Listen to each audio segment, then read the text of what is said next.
Hello everyone, I hope all are feeling well. आज की video इतनी महत्वपूर्ण है कि इसे सुनने के बाद आप सोचने पर मजबूर हो जाएंगे। क्या दुनिया फिर से एक बड़े संघर्ष की ओर बढ़ रही है? कल रात 3 जनवरी 2026 को अमेरिका ने वेनेजुएला पर अभूतपूर्ण हमला किया। हाँ, आपने सही सुना। वेनेजुएला के राष्ट्रपति निकोलस मादुरो को अमेरिकी सेना ने गिरफ्तार कर लिया और इन्हें अमेरिका ले जाया गया। काराकास की सड़कें आग की लपटों से भरी पड़ी है, सीमाएं बंद हो गई है और पूरी दुनिया में हंगामा मच गया है। ये कोई साधारण खबर नहीं है दोस्तों, ये लैटिन अमेरिका की राजनीति, वैश्विक राजनीतिक संतुलन और शायद तीसरे विश्व युद्ध की दहलीज पर खड़ी घटना है। इस वीडियो में हम पूरी कहानी को स्टेप बाय स्टेप समझेंगे, बैकग्राउंड से लेकर इंटरनेशनल रिएक्शंस तक। अगर आप न्यूज, जियोपॉलिटिक्स या हिस्ट्री के शौकीन है तो ये वीडियो अंत तक जरूर देखें। सबसे पहले समझते हैं कि ये कैसे शुरू हुआ। वेनेजुएला और अमेरिका के बीच तनाव कोई नई बात नहीं है। 1999 में ह्यूगो सावेज के सत्ता में आने से ही ये दुश्मनी चली आ रही। सावेज ने अमेरिका की साम्राज्यवादी नीतियों का विरोध किया, तेल के संसाधनों पर कब्जा मजबूत किया और रूस, चीन, ईरान जैसे देशों से दोस्ती बढ़ाई। उनके बाद निकोलस मादुरो ने ये लाइन जारी रखी, लेकिन 2019 से हालात और बिगड़ गए। अमेरिका ने मादुरो को डिक्टेटर करार दिया और जुआन जुआइदो को अंतरिम राष्ट्रपति मान लिया। सैंक्शंस लगाए गए, तेल निर्यात पर, बैंकिंग पर, सब पर। वेनेजुएला की अर्थव्यवस्था चरमरा गई। हाइपर इन्फ्लेशन ने लोगों को सड़क पर उतार दिया और 2024 के अमेरिकी चुनाव में डोनाल्ड ट्रंप की वापसी ने आग में घी डाल दिया। ट्रंप ने वादा किया था, मादुरो को हटाऊंगा और वेनेजुएला को अमेरिका का दोस्त बनाऊंगा, और अब 2026 में वादा पूरा हो गया। लेकिन किसी ने सोचा नहीं था कि ये इतना खूनी होगा। चलिए अब देखते हैं इवेंट्स का टाइमलाइन। पिछले साल से अमेरिका ने वेनेजुएला के खिलाफ मिलिट्री एस्केलेशंस बढ़ाना शुरू कर दिया। अगस्त 2025 में अमेरिकी नेवी ने वेनेजुएला शिप्स को ड्रग ट्रैफिकिंग के आरोप में सीज कर दिया। ये पहला स्ट्राइक था। फिर सितंबर में पैसिफिक में एक वेसल पर हमला, जिसमें 2 लोग मारे गए। पेट्रोलियम इंजीनियर पॉल हेक्सेथ ने कहा, ये ड्रग्स नहीं, मादुरो का हथियार। नवंबर 2025 तक अमेरिका ने 8 स्ट्राइक्स कर दिए और ब्लॉकेड लग गया। वेनेजुएला का तेल बाहर नहीं निकल पा रहा था और जनवरी 2026 की शुरुआत में ट्रंप ने कंफर्म किया, बड़ा हमला होने वाला है, और 3 जनवरी को रात 2 बजे ये हो गया। अमेरिकी स्पेशल फोर्सेज, सील टीम्स और ड्रोन अटैक्स ने काराकास के प्रेसिडेंशियल पैलेस पर धावा बोल दिया। मादुरो को कैद कर लिया गया और उन्हें एक ब्लैक हॉक हेलीकॉप्टर से निकालकर अमेरिका ले जाया गया।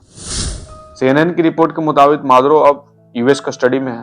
काराकास में बिजली गुल, धमाकों की आवाजें और साउथर्न एरिया में भारी तबाही। वेनेजुएला ने ब्राजील बॉर्डर बंद कर दिया है क्योंकि डर था कि विद्रोह फैल जाएगा। यह हमला इतना बड़ा था कि विकिपीडिया पर पहले से ही पेज बन गया। 2026 United states strikes in Venezuela. अब सोचिए वेनेजुएला के लोगों पर क्या बीत रही होगी। लाखों लोग भूखे, बेरोजगार, अब युद्ध की चपेट में। मादुरो के समर्थक सड़कों पर उतर आए हैं, यांगी गो होम के नारे लगा रहे हैं, लेकिन विपक्षी वो खुश है। जुआन गुआइडो के अनुयायी कह रहे हैं कि यह आजादी की शुरुआत है। ट्रंप ने ट्विटर पर पोस्ट किया कि अब यूएस वेनेजुएला को रन करेगा, तेल free flow, democracy returns. Writers की रिपोर्ट में साफ है कि प्रोटेस्टर्स यूएस एम्बेसी से बाहर जमा हो गए। लेकिन दोस्तों, ये सिर्फ वेनेजुएला की कहानी नहीं, ये पूरी दुनिया को हिला रही है। इंटरनेशनल रिएक्शंस देखिए। ब्राजील के प्रेसिडेंट लुइज इनासियो लूला दा सिल्वा ने कड़ी निंदा की, ये पड़ोसी पर हमला है, लैटिन अमेरिका को अस्थिर करेगा। कोलंबिया, मेक्सिको के प्रेसिडेंट्स ने भी ट्रंप को फोन किया और कहा यह गलत है। ईरान ने तो यूएन में इमरजेंसी मीटिंग बुलाने की मांग कर दी। अमेरिका का आक्रमण अस्वीकार। रूस और चीन, वो तो मादुरो के पुराने दोस्त हैं।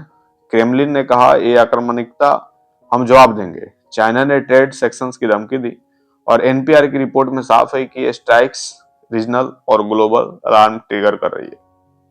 क्या ये मिडिल ईस्ट जैसा कुछ बन जाएगा, जहां अमेरिका का एक कदम सारी चैन रिएक्शन शुरू कर दे? अब आइए एनालिसिस पर। पॉलिटिको मैगजीन के अनुसार ट्रंप का यह अटैक वर्ल्ड चेंज कर सकता है। क्यों? क्योंकि वेनेजुएला दुनिया का सबसे बड़ा तेल रिजर्व रखता है। अमेरिका के लिए यह एनर्जी सिक्योरिटी का सवाल है। लेकिन लैटिन अमेरिका में डिस्टेबलाइजेशंस, ब्राजील बॉर्डर बंद हो गया, कोलंबिया में रिफ्यूजी क्राइसिस शुरू हो गया। अल जजीरा कहता है कि यह लैटिन अमेरिका को और अस्थिर करेगा। पीबीएस का टाइमलाइंस दिखाता है कि एस्केलेशंस प्लान था। 8 स्ट्राइक से पहले ब्लॉकेड, फिर फुल इन्वेजन। न्यूयॉर्क टाइम्स के ओपिनियन में लिखा है ट्रंप का अटैक इलीगल है और अनवाइज है, क्योंकि यूएन सिक्योरिटी काउंसिल की अप्रूवल नहीं ली गई थी। ये वियतनाम या इराक जैसा हो सकता है, लंबा, खूनी और महंगा। ट्रंप समर्थक कहेंगे मादुरो ड्रग्स और टेरर का सरदार था, लेकिन क्रिटिक्स वो कहते हैं ये आयल के लिए है। डेमोक्रेसी के बहाने हिल की रिपोर्ट में लार्ज स्केल यूएस स्ट्राइक का जिक्र है, जो साबित करता है कि छोटी छोटी कार्रवाई नहीं थी। दोस्तों, अब सवाल यह है कि आगे क्या? मादुरो को जाने से वेनेजुएला में सिविल वार हो सकता है, विपक्षी गवर्नमेंट बनेगी, अमेरिका कंट्रोल लेगा जैसा ट्रंप कह रहा है, या रूस चीन इंटरफेयर करेंगे। इकोनॉमिक इंपैक्ट, ऑयल प्रोसेस आसमान छू सकते हैं, इंडिया चाइना जैसे देशों पर असर पड़ेगा और हमारी अर्थव्यवस्था पर भी। विकिपीडिया के इंटरनेशनल रिएक्शंस पेज पर 20 से ज्यादा देशों की प्रतिक्रिया है। यह दिखाता है कि दुनिया बढ़ गई है, वेस्ट वर्सेस ग्लोबल साउथ। तो दोस्तों, ये थी अमेरिका के वेनेजुएला पर हमले की पूरी अनटोल्ड स्टोरी।